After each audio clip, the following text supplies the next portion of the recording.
ഇന്ന് റംസാനാണ്. കേരളമെമ്പാടും മുസ്ലിം സഹോദരങ്ങൾ റംസാൻ ആഘോഷിക്കുന്നു.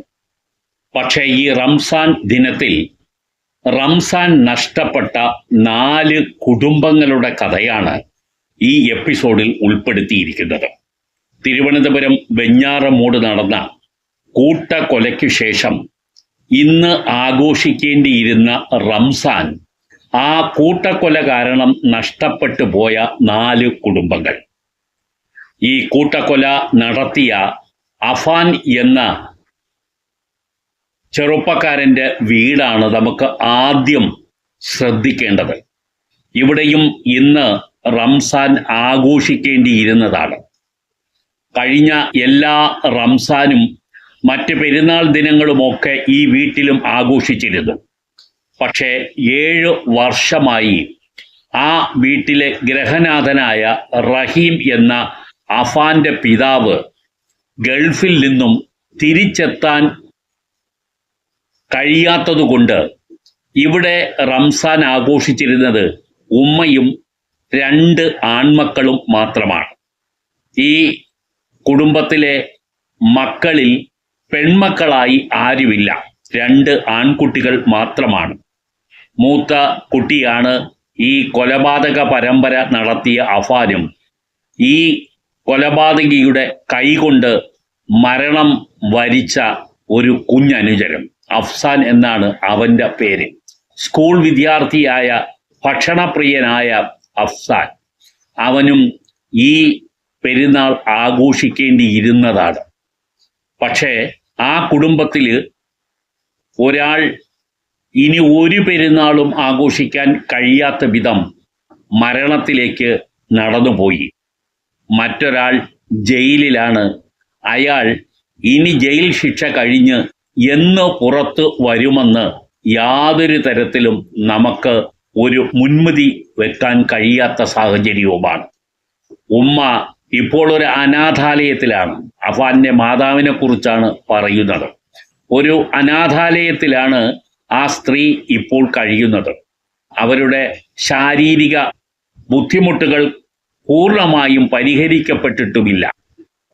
പെറ്റ മകൻ തന്നെ ആ ഉമ്മയെ മരണത്തിലേക്ക് തള്ളിവിടാൻ പരമാവധി ശ്രമിച്ചതാണ്. പക്ഷേ അവർ എങ്ങനെയോ ഒക്കെ രക്ഷപ്പെട്ടു.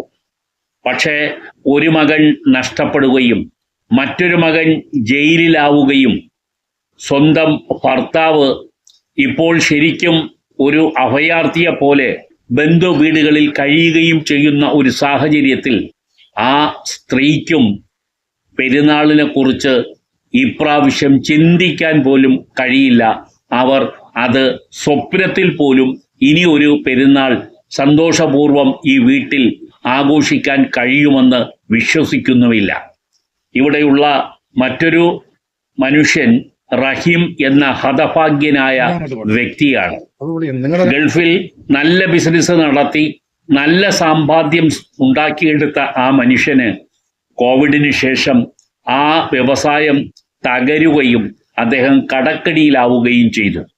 തുടർന്ന് നിൽക്കക്കള്ളിയില്ലാത്ത വിധം അയാൾ സാമ്പത്തിക പരാധീനയിൽ ഉഴറി. തുടർന്ന് സൗദിയിലെ ജയിലിലും അയാൾക്ക് കഴിച്ചു കൂട്ടേണ്ടി വന്നു. 7 വർഷമായി അയാൾ സ്വന്തം വീട്ടിലേക്ക് വരാൻ കഴിയാത്ത സാഹചര്യത്തിലായിരുന്നു. കടവും കടക്കണിയും കൊണ്ട് ആകെ ബുദ്ധിമുട്ടിലായ ആ മനുഷ്യൻ ഇപ്പോൾ ഒരു ബന്ധുവിൻ്റെ വീട്ടിലുണ്ട്. അയാളുടെ ഭാര്യ ഷെമി ഇപ്പോൾ അനാഥാലയത്തിലാണ്. അയാളുടെ ഇളയ മകൻ ഇപ്പോൾ ഖബറിനുള്ളിലാണ്. അയാളുടെ മൂത്ത മകൻ അഫാൻ എന്ന കൊലയാളി ഇപ്പോൾ ജയിലിനുള്ളിലുമാണ്. അദ്ദേഹത്തിനും ഈ പെരുന്നാൾ ആഘോഷിക്കാൻ കഴിയുന്നതല്ല. ഇനി അഫാന്റെ കാര്യം നോക്കുക. അഫാന് പെരുന്നാളല്ല, ഇനി ഒരു പകൽ രാത്രികളെ കുറിച്ച് പോലും സന്തോഷത്തോടെ ചിന്തിക്കാൻ ആ യുവാവിന് കഴിയില്ല. കാരണം അയാൾ അത്തരത്തിലുള്ള കൊലപാതക പരമ്പരയാണ് ഒറ്റ ദിവസം കൊണ്ട് ചെയ്തു കൂട്ടിയത്. ഒരു ചുറ്റികയുമായി ഇറങ്ങി തിരിച്ച അയാൾ കാട്ടിക്കൂട്ടിയ കോപ്രായങ്ങൾക്ക് നമുക്ക് എത്ര പറഞ്ഞാലും തീരാത്ത വിധമുള്ളതാണ്. കാരണം നിഷ്കരുണം ഇങ്ങനെ ഒരു 23 വയസ്സുകാരന് മറ്റുള്ളവരെ കൊന്നൊടുക്കാൻ കഴിയുമോ എന്ന് ആർക്കും വിശ്വസിക്കാൻ പോലും കഴിയാത്ത വിധമാണ് അയാൾ ഈ കൊലപാതകമെല്ലാം നടത്തി തീർത്തത്. അയാൾക്ക് ഈ പെരുന്നാളല്ല, ഇനി വരാൻ പോകുന്ന പെരുന്നാളുകളും ജയിലിനുള്ളിലായിരിക്കും. ആഘോഷത്തെക്കുറിച്ച് ഒരിക്കലും ഇനി അയാൾക്ക് ചിന്തിക്കാനേ കഴിയാത്ത സാഹചര്യമാണ്. ഇനി മറ്റൊരു വീടുണ്ട്. അത് ശരിക്കും നമ്മളെല്ലാം ഒരുപാട് സങ്കടപ്പെടുത്തിയ ഒരു മരണമാണ് ഫർസാനയുടേത്. ആ പെൺകുട്ടി നിരപരാധിയായിരുന്നു. പ്രണയിച്ചു എന്ന ഒറ്റ കാരണത്താൽ കാമുകന്റെ കൈകൊണ്ട് കൊലപ്പെടാൻ വിധി സിദ്ധിച്ച ഒരു നിഷ്കളങ്കയായ പെൺകുട്ടി. പ്രണയം പാപമൊന്നുമല്ല. പ്രണയിക്കുന്നത് ഒരിക്കലും ഒരാളും ചെയ്യാത്ത പ്രവൃത്തിയും അല്ല. പക്ഷേ ഇവൾ കാമുകനെ അന്ധമായി തന്നെ പ്രണയിച്ചു. അവനുമായിട്ടുള്ള വിവാഹം അവൾ സ്വപ്നം കണ്ടു. അതിനുവേണ്ടി അവൾ കാത്തിരുന്നു. മിടുമിടുക്കിയായ ഈ പെൺകുട്ടിയും അയാളുടെ കരങ്ങൾ കൊണ്ട് തന്നെ കൊല്ലപ്പെട്ടു. ഒരു മുൻ സൂചന പോലും ഇല്ലാതെ ഒറ്റ ദിവസം തൻ്റെ വീട്ടിലേക്ക് കാമുകിയെ വിളിച്ചു വരുത്തിയിട്ടാണ് ചുറ്റിക കൊണ്ട് അവരുടെ മുഖത്തേക്ക് അടിച്ച് ആ പെൺകുട്ടിയെ കസേരയിൽ ഇരുത്തി തന്നെ കൊലപ്പെടുത്തി അഫാൻ. ആ പെൺകുട്ടി ഇപ്പോൾ ഖബറിനുള്ളിലാണ്. അവളുടെ ഈ പെരുന്നാളും അവളുടെ കാമുകൻ തന്നെ ഇല്ലാതാക്കി. അവളുടെ വീട്ടിലും ഇത്തവണ പെരുന്നാൾ ആഘോഷിക്കില്ല. കാരണം അതിനുള്ള മനസ്സ് ആ കുടുംബത്തിൽ ഒരാൾക്കുമില്ല. അവൾക്ക് ഒരു കുഞ്ഞനിയനുണ്ട്. അവനും 10ാം ക്ലാസ് വിദ്യാർത്ഥിയാണ്. അവൻ്റെ പിതാവുണ്ട്. ആ പിതാവിനും ഈ പെരുന്നാളിനെ കുറിച്ച് ചിന്തിക്കാൻ പോലും കഴിയാത്ത വിധമുള്ളതാണ് ആഘാതം. കാരണം അയാൾ അത്രത്തോളം തൻ്റെ മകളെ സ്നേഹിച്ചിരുന്നു, മകളെ ഇഷ്ടപ്പെട്ടിരുന്നു, അവളുടെ ഭാവിയെക്കുറിച്ച് സ്വപ്നം കണ്ടിരുന്നു. അവൾക്കൊരു നല്ല വിവാഹബന്ധം, ഒരു ജോലി ലഭിച്ചതിന് ശേഷം നടത്താം എന്നുള്ള സ്വപ്നത്തിലായിരുന്നു അയാൾ, സുനിൽ എന്ന ആ പിതാവ് കരുതിയിരുന്നത്. ആ സ്വപ്നമെല്ലാം നഷ്ടപ്പെട്ടു. സ്വന്തം മകൾ ഇപ്പോൾ ഖബറിടത്തിൽ ഉറങ്ങാൻ തുടങ്ങിയിട്ട് 1 മാസം മാത്രമേ പിന്നിടുന്നുള്ളൂ. ഈ വീട്ടിലും പെരുന്നാളിനെ കുറിച്ച് ചിന്തിക്കാൻ അവർക്ക് കഴിയില്ല. ഈ കുട്ടിയുടെ മാതാവും ഇതേ അവസ്ഥ തന്നെയാണ്. നൊയമ്പ് തുടങ്ങിയത് മുതൽ അവർ നൊയമ്പെടുക്കുന്നുണ്ട്.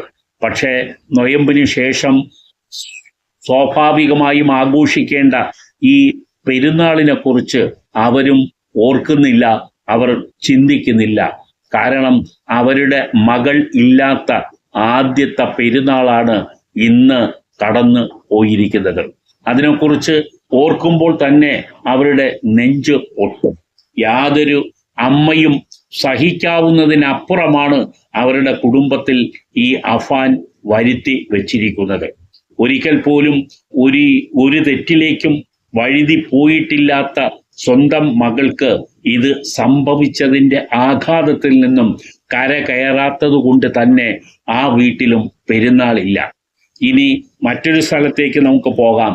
അത് ഈ കൊലപാതകത്തിൻ്റെ ആദ്യത്തെ മരണം ഏറ്റുവാങ്ങിയ അഫാന്റെ പിതാവിൻ്റെ ഉമ്മയുടെ വീട്ടിലേക്കാണ്.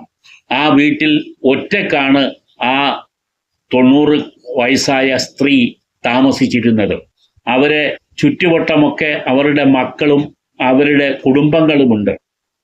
അവർക്ക് വേണ്ടി മക്കളെല്ലാം ഒരു പുതിയ വീട് സമീപത്ത് തന്നെ വെച്ച് നൽകിയിട്ടുമുണ്ട്.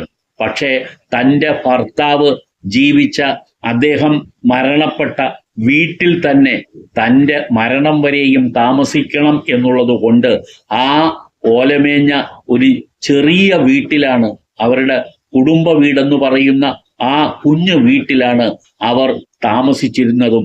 അവിടേക്കാണ് അഫാൻ ചുറ്റികയുമായും എത്തി ആ സ്ത്രീയെയും കൊലപ്പെടുത്തിയത്.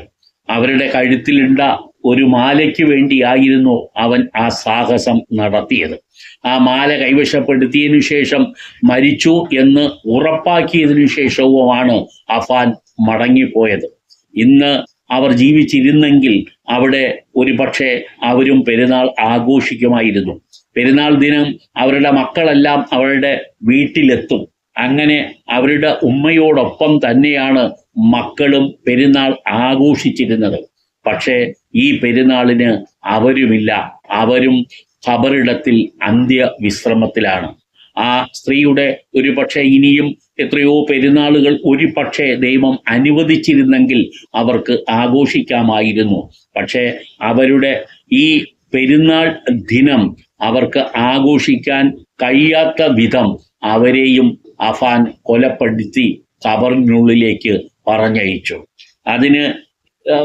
അതിനുശേഷം അഫാന്റെ അടുത്ത ഇരയായത് അഫാന്റെ പിതാവിന്റെ സഹോദരനും അദ്ദേഹത്തിന്റെ ഭാര്യയുമാണ്. അഫാനോട് എപ്പോഴും ഉപദേശിക്കാൻ പോയതും അഫാന്റെ പ്രണയത്തിൽ അതൃപ്തി പറഞ്ഞതും അഫാന്റെ വീട്ടിലെ സാമ്പത്തികപരമായ ക്രമക്കേടുകൾ ഉമ്മയും മകനും നടത്തിയതിൻ്റെ പേരിലും ആർഭാട ജീവിതം ശരിയല്ല എന്ന് വാദിച്ചതിൻ്റെ പേരിലുമാണ് അഫാൻ ആ രണ്ട് സാധുക്കളോടും വൈരാഗ്യം കാണിച്ചതും അവരെ ഒരേ സമയം ആ വീട്ടിനുള്ളിൽ വെച്ച് കൊലപ്പെടുത്തിയതും. അവരും ജീവിച്ചിരുന്നെങ്കിൽ ഇന്ന് പെരുന്നാൾ ആഘോഷിക്കേണ്ടിയിരുന്നതാണ്. അവരും ഖബറിനുള്ളിലേക്ക് മടങ്ങിപ്പോയി. അവരുടെയും പെരുന്നാൾ അഫാൻ നഷ്ടപ്പെടുത്തി. ഇങ്ങനെ അഫാൻ തൻ്റെ ചുറ്റിക പ്രയോഗം കൊണ്ട് പലരെയും 5 പേരെ, പലരെയും എന്ന് പറഞ്ഞാൽ സ്വന്തം ഉറ്റവരായ 5 പേരെ നിഷ്കരണമാണ് കൊലപ്പെടുത്തിയത്. ഉമ്മ രക്ഷപ്പെട്ടു എന്ന് മാത്രം. പിതാവ് ശരിക്കും സ്ഥലത്തുണ്ടായിരുന്നെങ്കിൽ അയാളെയും ഈ അഫാൻ കൊല്ലുമായിരുന്നു എന്ന് തീർച്ചപ്പെടുത്തേണ്ട കാര്യമാണ്. അങ്ങനെ ഇവരുടെ എല്ലാം ശരിക്കും പെരുന്നാൾ ആഘോഷം അഫാൻ എന്ന ചെറുപ്പക്കാരൻ ഇല്ലാതാക്കി. പെരുന്നാൾ ആഘോഷിക്കാതിരിക്കാൻ വേണ്ടി അല്ല ഈ കൊലപാതകം നടത്തിയത്. സാമ്പത്തികപരമായ ബുദ്ധിമുട്ടുകൾ, ആർഭാട ജീവിതത്തിന് വിഘാതം വരുത്തിയതിൻ്റെ പേരിൽ നടത്തിയ ക്രൂര കൃത്യങ്ങളാണ്.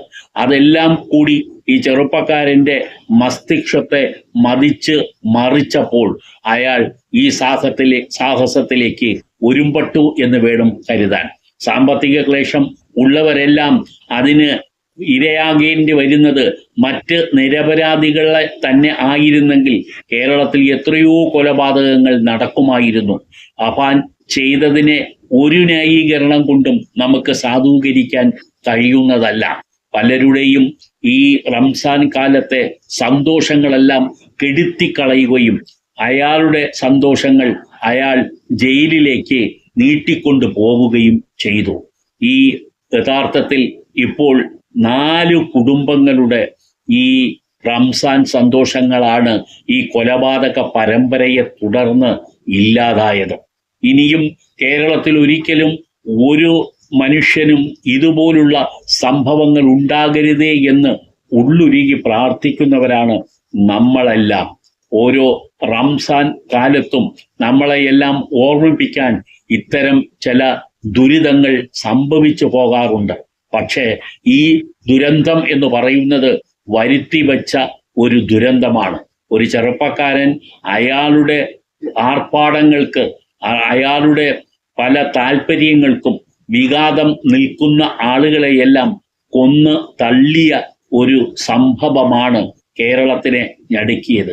ഈ സംഭവത്തിൻ്റെ പേരിൽ ഈ ബന്ധപ്പെട്ട 4 കുടുംബങ്ങളിലുമായി ഉള്ള ബന്ധുക്കളും ഒക്കെ തന്നെ ഒരുപക്ഷെ ഇന്നത്തെ റംസാൻ ആഘോഷിച്ചിരിക്കാൻ ഇടയില്ല. കാരണം മരണം നടന്നിട്ട് 1 മാസം മാത്രമേ പിന്നിടുന്നുള്ളൂ എന്നുള്ളത് കൊണ്ട് ആർക്കും ഈ സംഭവത്തിൻ്റെ ആഘാതത്തിൽ നിന്നും ഇപ്പോഴും മാറി നിൽക്കാൻ ആവുന്നില്ല. അതുകൊണ്ട് തന്നെ പല വീടുകളും, വെഞ്ഞാറമൂട്ടിലെ പല ബന്ധു വീടുകളും, മരണപ്പെട്ടവരുടെ ബന്ധു വീടുകളിലൊക്കെ തന്നെ റംസാൻ ആഘോഷം ഇപ്രാവശ്യം ഇല്ല എന്നു തന്നെ കരുതേണ്ടിയിരിക്കുന്നു.